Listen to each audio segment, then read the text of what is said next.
नमस्कार दोस्तों, स्वागत करता हूं मैं आप सभी का एक बार फिर से आपके अपने इस यूट्यूब चैनल पर। हिस्टोरिकल बैकग्राउंड के अंतर्गत हमने बहुत सारे एक्ट्स अब तक हमने डिस्कस कर लिए हैं, जिसमें कि हमने सबसे पहले रेगुलेटिंग एक्ट पढ़ा, पिट्स इंडिया एक्ट पढ़ा। उसके बाद हमने चार्टर एक्ट्स देखे 1793, 1813, 1833, फिर 1853। अब हम जो पढ़ने वाले हैं वो है गवर्नमेंट ऑफ इंडिया एक्ट 1858, फिर इंडियन काउंसिल एक्ट पढ़ेंगे 1861, 1892 एंड 1909। ये एक्ट्स बहुत ज़्यादा इंपॉर्टेंट हैं, खासकर जो लास्ट वाला है ना, इंडियन काउंसिल एक्ट 1909। ये बहुत ज़्यादा एग्जाम पॉइंट ऑफ व्यू से इंपॉर्टेंट है, तो वीडियो को पूरा देखिएगा। चलिए वीडियो की शुरुआत करते हैं। सबसे पहले हम बात करते हैं क्राउन रूल की। आपको जैसा कि पता होगा, मैंने बताया भी था इससे पहले वाले वीडियो में कि हम जितने भी एक्ट्स पढ़ रहे हैं मेनली हम उनको दो कैटेगरी में पढ़ रहे हैं। पहला हम पढ़ रहे हैं कंपनी रूल, दूसरा हम पढ़ रहे हैं क्राउन रूल। क्राउन रूल 1858 से स्टार्ट हो जाता है। 1857 में जो रिवोल्ट होता है, 1857 का रिवोल्ट आपने शायद पढ़ा होगा। इसमें क्या होता है, इसमें जो कंपनी का जो रूल होता है वो पूरी तरीके से ख़त्म हो जाता है, और जो पावर होती है वो ब्रिटिशर्स, जो ब्रिटिश पार्लियामेंट होती है उसको ट्रांसफ़र हो जाती है, जो ब्रिटिश क्राउन होती है उसके हाथों में चली जाती है। और उसके बाद 1858 के बाद क्या स्टार्ट होता है, क्राउन रूल। तो अब हम जितने भी एक्ट्स पढ़ेंगे वो सारे के सारे किसके अंदर अंदर आएंगे, क्राउन रूल के अंदर में आएंगे। तो सबसे पहले हम पढ़ेंगे गवर्नमेंट ऑफ इंडिया एक्ट 1858। तो ये एक्ट लाने की क्या ज़रूरत पड़ी, सबसे पहली चीज़ आपको पता होगा 1853 में इससे पहले आया था एक्ट। उस एक्ट के बाद लगभग 4 साल बाद 1857 में क्या हुआ, रिवोल्ट हो गया, 1857 का रिवोल्ट। और ये रिवोल्ट कोई छोटा मोटा रिवोल्ट नहीं था, बहुत बड़े पैमाने पे रिवोल्ट हुआ था। एक जगह से शुरुआत हुई और ये इतनी तेज़ी से फैली कि जो पूरी अंग्रेज़ी हुकूमत है उस वक्त की वो हिल हिल गई, उनकी जड़ें हिल गई पूरी तरीके से। अब ब्रिटिशर्स ने इस चीज़ को समझ लिया था कि अब जो है हमें पहले की तरह रूल नहीं करना पड़ेगा, थोड़ा सा स्टाइल जो है उनका उनको चेंज करना पड़ेगा। और उसी को ध्यान में रखते हुए गवर्नमेंट ऑफ इंडिया एक्ट लाया गया, जिसको कि good government of India act भी कहा जाता है। ये अंग्रेज इसको act for the good government of India भी कहते थे। और इसमें उन्होंने बहुत बड़े लेवल पे चेंजेस किए। वो क्या थे वो हम अभी डिस्कस करेंगे। सबसे पहला जो इसमें प्रोविज़न था वो था गवर्नर जनरल ऑफ इंडिया जो थे वो अब बन गया वाइसराय ऑफ इंडिया। और जो first governor general of viceroy of India बने वो थे लॉर्ड कैनिंग। इनका नाम ध्यान रखिएगा, ये बहुत इंपॉर्टेंट है। इसके अलावा इसमें क्या था कि जो डबल गवर्नमेंट चली आ रही थी उसको ख़त्म कर दिया गया। डबल गवर्नमेंट कैसे, हमने देखा ना कि कोर्ट ऑफ डायरेक्टर्स तो पहले से होते थे, इसके अलावा बोर्ड ऑफ कंट्रोल्स भी बनाए गए थे। कोर्ट ऑफ डायरेक्टर्स क्या करते थे, जो कमर्शियल अफेयर्स थे उनको देखते थे, और जो बोर्ड ऑफ कंट्रोल वो पॉलिटिकल फंक्शंस को देखते थे। तो इस तरीके से डबल गवर्नमेंट थी, इसको ख़त्म कर दिया गया कि अब ना तो बोर्ड ऑफ कंट्रोल रहेगा ना कोर्ट ऑफ डायरेक्टर रहेगा। इसकी जगह उन्होंने क्या कर दिया, एक ऑफिस क्रिएट की जिसको कहा गया secretary of state for India. और ये कौन होता था, ये ब्रिटिश कैबिनेट का ही एक मेंबर होता था, उसको बना दिया जाता था secretary of state for India. ये डायरेक्टली रिस्पॉन्सिबल होता था ब्रिटिश पार्लियामेंट को। इसके अलावा एक 15 मेंबर काउंसिल भी बनाई गई, जो कि secretary of state for India है उसको असिस्ट करेगा, उनके जो भी फंक्शंस होंगे उसको एग्जीक्यूट करने में। इसके बाद आता है इंडियन काउंसिल एक्ट 1861। ध्यान रखिएगा ये काउंसिल एक्ट है। अब ये काउंसिल एक्ट है तो हमने अभी जैसा देखा ना, जो वायसराय जो उस वक्त गवर्नर जनरल ऑफ इंडिया होते थे या प्रोविंसेस में गवर्नर होते थे, उनकी एक एग्जीक्यूटिव काउंसिल होती थी और लेजिस्लेटिव काउंसिल होती थी। तो अब जितने भी एक्ट हम पढ़ेंगे, जैसे ये फर्स्ट है इंडियन काउंसिल एक्ट, ये मेनली जो काउंसिल्स थे ना उनसे रिलेटेड थी। अब क्या इसमें प्रोविज़न था, सबसे पहला तो ये था nomination of some Indians as non official member to viceroy's council. अच्छा, सबसे इम्पोर्टेंट चीज़ यहाँ पे ये भी समझिए कि इस एक्ट में जो प्रोविज़न्स थे उससे ये चीज़ साफ थी कि अब ब्रिटिशर्स जो थे वो धीरे धीरे इंडियंस को भी लेकर आ रहे थे गवर्नेंस के अंदर। वो ऐसा क्यों कर रहे थे, क्योंकि जो 1857 का रिवोल्ट था उसके बाद वो ये चीज़ समझ गए थे कि बिना हम इंडियंस के सपोर्ट के गवर्नेंस नहीं कर सकते। तो उनके सपोर्ट को लेते हुए उन्होंने क्या किया कि अब धीरे धीरे वो इंडियंस को भी अपॉइंट करने लग गए अपनी एग्जीक्यूटिव काउंसिल में। तो इसमें सबसे पहला तो उन्होंने कहा कि भाई नॉमिनेशन हम करेंगे इंडियंस का, लेकिन कैसे, एज नॉन ऑफिशियल मेंबर होंगे वो वाइसराय की काउंसिल में। दूसरी चीज़, लॉर्ड कैनिंग ने 3 लोगों को फर्स्ट टाइम जो है वो नॉमिनेट किया, जिसमें कि Raja of Banaras, Maharaja of Patiala sir Dinkar Rao, ये वो लोग थे जिनको कि as an non official member जो है वायसराय ने अपॉइंट किया। इसके अलावा यहाँ से एक प्रोसेस स्टार्ट होता है डिसेंट्रलाइजेशन का। इससे पहले हमने देखा किस तरीके से पावर को सेंट्रलाइज किया जा रहा था, और 1833 के एक्ट में तो क्या किया गया था कि जो प्रोविंशियल गवर्नमेंट होती थी, उनकी जो लेजिस्लेटिव फंक्शंस थे उनको ख़त्म कर दिया गया, और वो किसको ट्रांसफ़र कर दिया गया, गवर्नर जनरल ऑफ इंडिया को। लेकिन इस एक्ट में क्या हुआ कि डिसेंट्रलाइजेशन का प्रोसेस स्टार्ट होता है। कैसे? इसमें जो बॉम्बे और मद्रास प्रेसिडेंसीज होती हैं उनको वापस से उनकी लेजिस्लेटिव फंक्शंस, जो उनके लेजिस्लेटिव पावर्स होते हैं, वो उनको वापस से उनको दे दिए जाते हैं।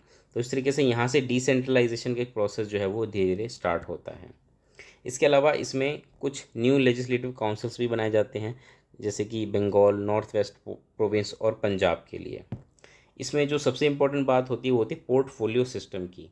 पोर्टफोलियो सिस्टम, जैसा कि आपको पता होगा, आज के समय में भी जो हमारे सेंट्रल गवर्नमेंट में जो कैबिनेट मिनिस्ट्रीज़ होती हैं उनके पास बहुत सारे पोर्टफोलियोज़ होते हैं। पोर्टफोलियोज़ का मतलब ये होता है कि उनको कुछ मिनिस्ट्रीज़ दे दी जाती है या किसी डिपार्टमेंट का इंचार्ज बना दिया जाता है, जैसे कि डिफेंस मिनिस्ट्रीज़ है ना, एजुकेशन मिनिस्ट्रीज़, और कई बार तो क्या होता है कि एक ही मिनिस्टर के पास एक से ज़्यादा मिनिस्ट्रीज़ होती हैं।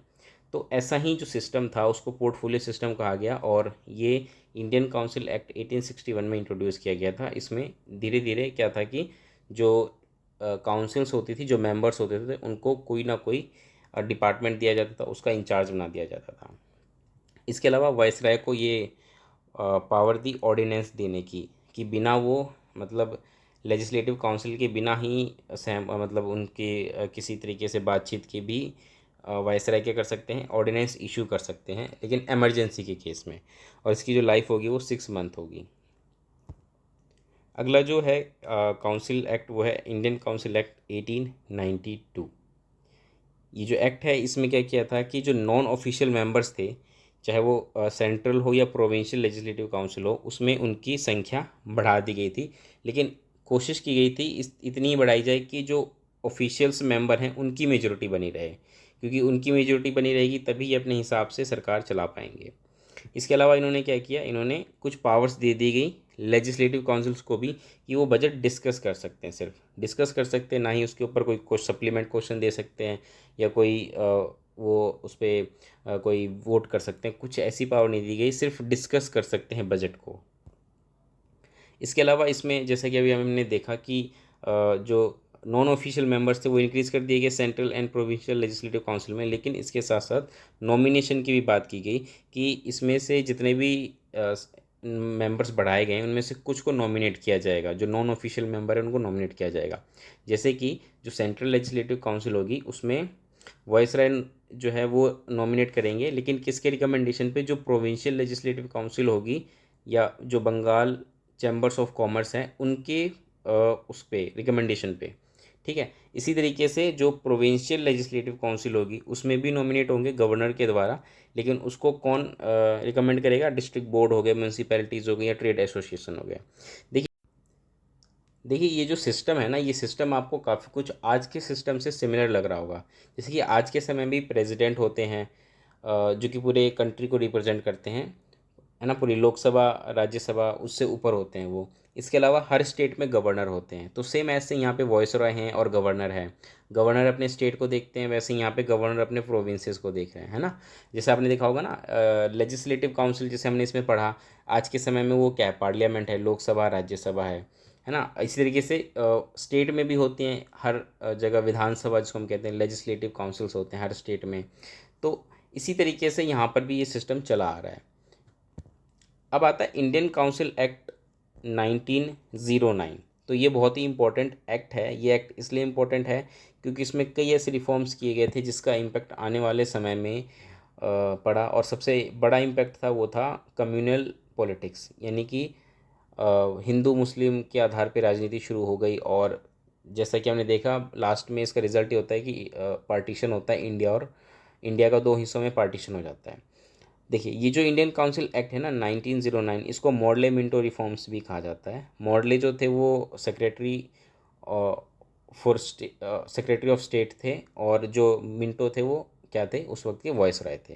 तो इनके नाम पे पढ़ाई है मॉडले मिंटो रिफॉर्म्स। इसमें क्या हुआ, इसमें दोनों ही central and provincial legislative council में जो मेंबर्स थे वो बढ़ा दिए गए। देखा आपने किस तरीके से जो मेंबर्स हैं वो धीरे धीरे बढ़ाए जा रहे हैं। इसके अलावा सेंट्रल लेजिस्लेटिव काउंसिल में जो मेंबर्स थे उनकी संख्या 16 से बढ़ा के 60 कर दी गई। और इसमें भी क्या था कि कुछ क्राइटेरिया डिसाइड किया गया कि कुछ इसमें से नॉमिनेट होंगे, कुछ इलेक्शन से आएंगे, ठीक है, डायरेक्ट इलेक्शन भी स्टार्ट हो गया था। ये सारी चीज़ें यहाँ पे हमें देखने को मिली। उसके बाद members of legislative council were allowed to ask supplementary questions, move resolution on the budget. जो लेजिस्लेटिव काउंसिल थे अभी तक हमने देखा सिर्फ वो बजट डिस्कस कर सकते थे, लेकिन अब वो क्या कर सकते थे, अब वो रेजोल्यूशन पास कर सकते थे, सप्लीमेंट्री क्वेश्चंस पूछ सकते थे। तो ये सारी पावर्स धीरे धीरे उनको दे दी गई।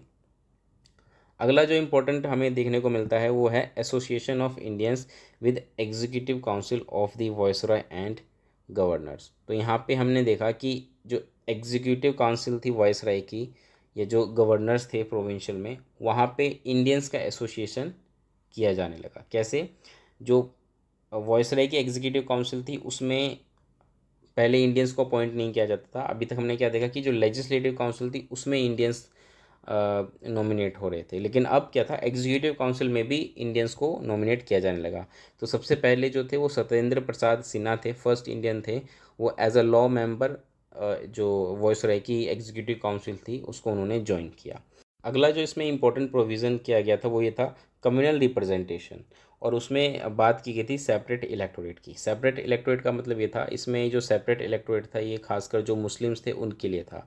इसमें कहा गया था कि जो मुस्लिम कोई अगर लीडर है या कोई पर्सन है, वो अगर उसको अगर कोई चुनता है तो उसका चुनाव कैसे होगा, उसको सिर्फ मुस्लिम वोटर्स ही वोट दे सकते हैं, है ना। तो जो मुस्लिम वोटर्स थे वो केवल मुस्लिम्स को ही चुन सकते हैं। इस तरीके से इसमें सेपरेट इलेक्टोरेट की बात की गई थी, और यहाँ से जो कम्युनल रिप्रेजेंटेशन है वो स्टार्ट हो जाता है।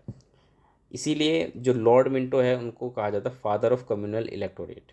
आगे हम पढ़ेंगे कि कैसे जो ये रिप्रेजेंटेशन था, कम्युनल रिप्रेजेंटेशन, उसको और बढ़ा दिया जाता है।